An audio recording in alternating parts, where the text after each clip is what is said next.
उसे हमारे ही अस्पताल के आईसीयू में भर्ती किया गया है, पता नहीं बचेगा या नहीं। पापा बोले, हाँ मैंने भी सुना, बड़ा अफसोस हुआ, इतनी कम उम्र और ऊपर से आज एग्जाम का दिन था। पर बेटे तुम ये सब मत सुनो, फालतू में डर जाओगे। मेरे मम्मी पापा कितने भोले और नेक दिल हैं। वो अब भी उस लड़की के लिए हमदर्दी जता रहे हैं कि बेचारा एग्जाम नहीं दे पाया। उन्हें क्या पता कि पिछली जिंदगी में इसी लड़की की वजह से हमारा पूरा परिवार खत्म हो गया था। पिछली बार उसने मुझ पर इल्जाम लगाया था कि मैंने उसे गलत तरीके से छुआ और मेरी मदद को बदतमीजी का नाम दिया था। शायद उसे अब ये आईसीयू वाला नतीजा ज्यादा पसंद आ रहा होगा। दोपहर के पेपर के लिए मेरा बस से जाने का बिल्कुल मन नहीं था। मैंने पापा से कहा, पापा आज आप अपनी स्कूटी से छोड़ दो ना, अपनों को एक बार खोने का गम क्या होता है ये मैं अच्छे से जानता था, इसलिए अब मैं उनके साथ बिताए हर पल को मुट्ठी में कैद कर लेना चाहता था। पापा ने स्कूटी के पीछे वाला सामान ढोने वाला करियर हटाया, सीट को कपड़े से रगड़ कर चमकाया और हंसते हुए बोले, अरे तू तो बाप से भी लंबा हो गया है, पैर कहाँ रखेगा। मेरी हाइट 6 फुट 3 इंच थी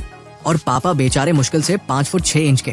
मैंने पीछे बैठते हुए उनके कंधों पर हाथ रखा। पापा एग्जाम खत्म होते ही हम सब दादा दादी के पास गांव चलेंगे, ठीक है। पापा ने धीरे से एक्सीलरेटर घुमाया। अभी कैसे जा सकते हैं, तेरी कॉलेज की पढ़ाई है, फिर तेरे लिए घर खरीदने के लिए पैसे भी तो जोड़ने हैं। मैंने अपना सिर उनके चौड़े कंधे पर टिका दिया। पैसे तो कभी भी कमा लेंगे पापा, पर ये छुट्टियां फिर नहीं आएंगी। 3 साल हो गए हम सब साथ में गाँव नहीं गए। पढ़ाई के चक्कर में हम हमेशा अलग अलग ही गाँव जाते थे। पापा थोड़े हिचकिचाए तो मैंने अपना आखिरी हथियार निकाला, उन्हें हिलाने लगा बचपन की तरह। 18 साल का इतना लंबा लड़का जब छोटे बच्चे की तरह जिद करे तो बाप पिघल ही जाता है।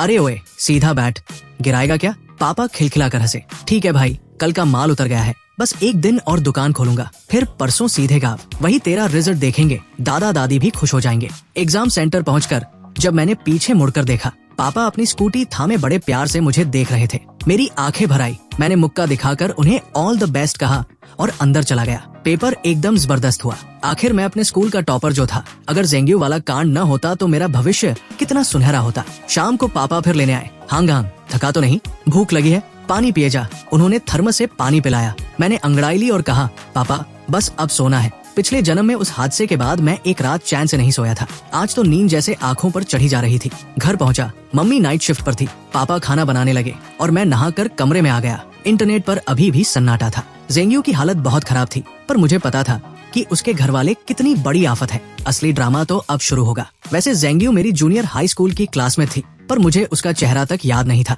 पिछले जन्म के वीडियो में उसने दावा किया था कि मैं उस पर तब से डोरे डालता था। उसने मुझे गंदी नाली का चूहा कहा था, जिसके बाल हमेशा चिपचिपे रहते हैं और जिससे बदबू आती है, जबकि मैं दिखने में काफी ठीक ठाक हूँ। लोग तो कहते हैं मैं हीरो लगता हूँ। अगर वो मरती नहीं तो मैं अपनी बेगुनाही साबित कर देता, पर मरे हुए इंसान से कोई नहीं जीतता। पिछले जन्म में मुझे किसी ने गुमनाम फोटो भेजी थी। एक कबाड़ जैसे कमरे की दीवार पर मेरी ढेरों फोटो लगी थी। मेरी खोई हुई चीजें, जैसे मेरा तौलिया, पानी की बोतल, इस्तेमाल किए हुए पेन, यहाँ तक कि मेरे पुराने अंडरवियर और फटे जूते भी वहाँ सहेज कर रखे थे। वो ज़ेंग्यू का कमरा था। वो लड़की साइको थी, मेरा पीछा करती थी, कूड़ेदान तक छान मारती थी। उस दिन बस स्टैंड पर उसका होना कोई इत्तेफाक नहीं, एक सोची समझी साजिश थी। उसके घर वालों को बस पैसा चाहिए था। मरने से पहले उसने मुझे फोन करके कहा था कि अगर मैं उससे शादी कर लूं और उसके माँ बाप को 10 लाख का दहेज दे दूं तो वो सब ठीक कर देगी। मुझे ऐसा लगा जैसे किसी चूहे ने मुझे चूमने को कह दिया हो। मुझे उल्टी आ गई थी। उसके बाद उसने सुसाइड कर लिया। मेरे पास रिकॉर्डिंग थी,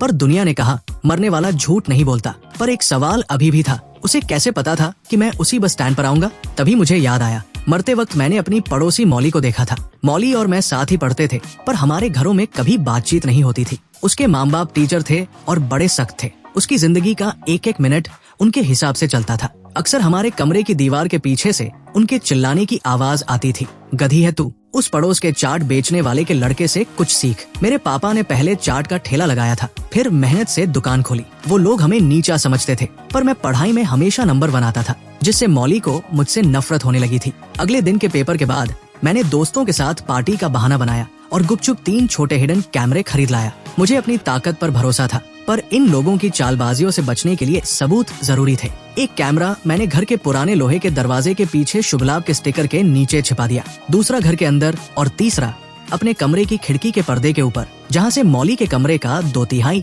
हिस्सा साफ दिखता था। जैसे ही मैंने फोन पर ऐप खोलकर कैमरा चेक किया, मेरे हाथ कांप गए। मौली के कमरे की दीवार पर मेरी एक बड़ी सी फोटो थी, जिस पर लाल पेन से बड़ा सा एक्स लगा था। लाल रंग नीचे ऐसे बह रहा था जैसे खून हो। मेरा चेहरा तीरों से छलनी कर दिया गया था।